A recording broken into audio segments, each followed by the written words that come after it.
Hey everybody, welcome back to, and if you're new here, welcome back to the channel. This is Coach Dave, and we're going to be jumping right back into it with video number 5. I'd like to take a moment to apologize for the video quality. I am still outside. I don't bring my work home with me anymore. Lesson learned, which is why I'm making these videos right now. A little humor in there for y'all. So, where we left off was she was trying to tell me that she wanted to move back home. She wanted to be closer to her family. She hasn't seen them in a while. Her ex wouldn't really let her go back.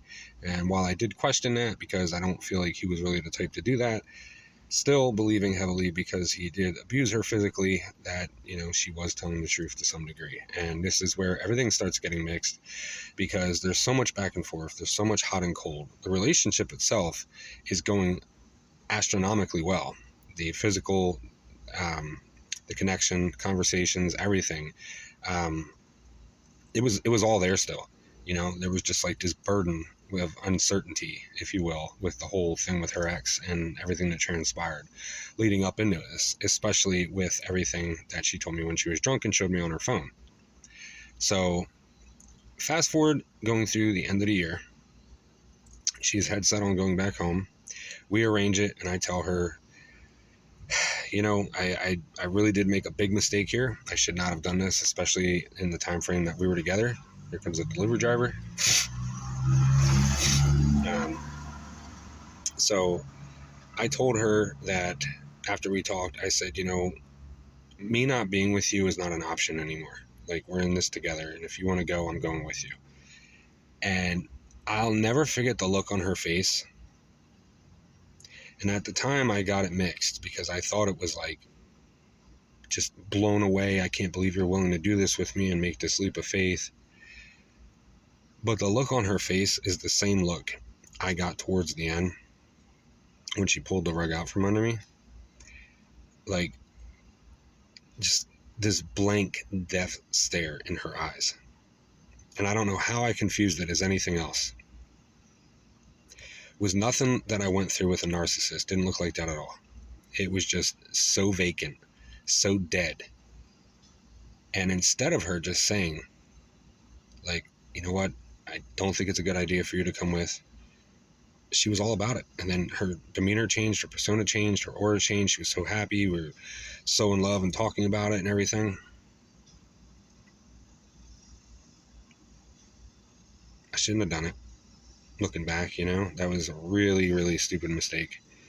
But again, I really wanted this to work out. And in my head, I'm like, all right, if we go somewhere else, it's a fresh start. If we go somewhere else, we're so far away from this guy, like, I don't have to worry about him anymore. You don't have to worry about him anymore. Our relationship can flourish.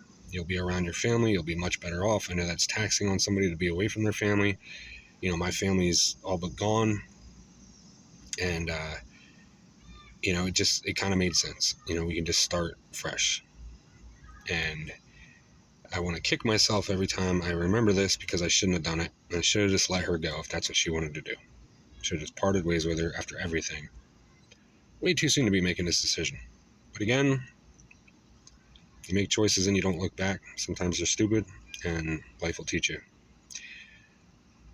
So basically, we get ready to go, and the weeks coming up to it, I just felt such an uncertainty, And this is where my body was really trying to tell me that there's no bonding hormone with her to me. Like, I'm bonded to her. She's not bonded to me. And it just started to, like, show in certain ways. And I can't even really explain what I mean by that, but, like, your body just knows. And it wasn't that she was pulling away. It wasn't that she stopped talking at this moment in time. None of that. It was just something about her that my body just didn't feel right. It just felt uneasy. And if you've gone through it, you know exactly what I'm talking about. It's kind of indescribable, but it's like your body's way of saying, get away from this person, they're not good for you. And it starts giving you anxiety. And it makes you just feel unsettled. Like, what is this? And you don't want to approach them about it. How could you? You don't even know what it is. So how could you expect them to know what you're feeling inside? So you let it go. And it's not that you avoid it, but you just put it to the side, and you kind of wait to figure it out as you can, as time allows. So we get ready. We make the drive out there. And I meet her family, and her mom loves me. Her younger sister loves me. Her brother loves me. Her older sister loves me. Her husband loves me. And her dad, he liked me. He was a good guy. And I kind of laugh now, but he literally, when he met me, came over to me and shook my hand and said this word for word, on God. I know you don't know my daughter too well yet, but I give it about a year before she decides to ghost you and ditch you here and run off with somebody else. And I was just so like taken back by this. I couldn't believe that he said this to me, like first time meeting me, that I didn't even know what to say. So I just laughed and I said, no, we don't have to worry about that. You're just playing it off, calm, cool, confident, cocky, secure. And she looked mortified. And later on told me like, oh, I'm so sorry he said that. Like, I don't know why. So everything's good out there, right? We're staying with them for a little bit till we're on our feet. We find a place, we get everything figured out. And we both want to line up jobs. We got everything sorted, what we want to do. And then little by little, I noticed changes. And I know being back home around family can change people, but it was just like completely different. It was the type of change where I wanted to go back home without you, and now you're here, so I'm going to start acting different. But she never told me that she didn't want me to come. She never told me that I was just something to pass the time to help her get over him, so she didn't have to feel or think or deal with any of the emotions and the separation and the connection and everything that was involved that she put him through. So, needless to say, this is where things started getting withdrawn. Things started getting taken back. Things started getting taken away. The depth wasn't there. And, I chalked it up to, she's just being around her family. Then all of a sudden, she didn't want to work. She wanted to be a stay-at-home mom. She started talking to me about having kids and what would we name them. We got a place.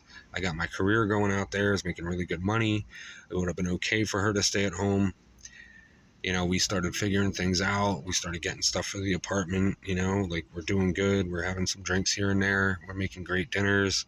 We're doing desserts and everything. Everything's going good. Like after we moved in, it kind of just went back to the way it was. And then little by little, she started wearing provocative outfits that she wasn't doing for a while. And when people would give her attention, she would respond to it right in front of me and then act like she wasn't when I said something to her. And it wasn't me being insecure. So ladies, before you jump down my throat about that, yes, she can wear whatever she wants. But when somebody is dressing a certain way for a long period of time and then all of a sudden starts dressing as if they're single again and ready to mingle while they're in a relationship with somebody and blatantly right in front of you entertains somebody flirting with them, that's disrespectful.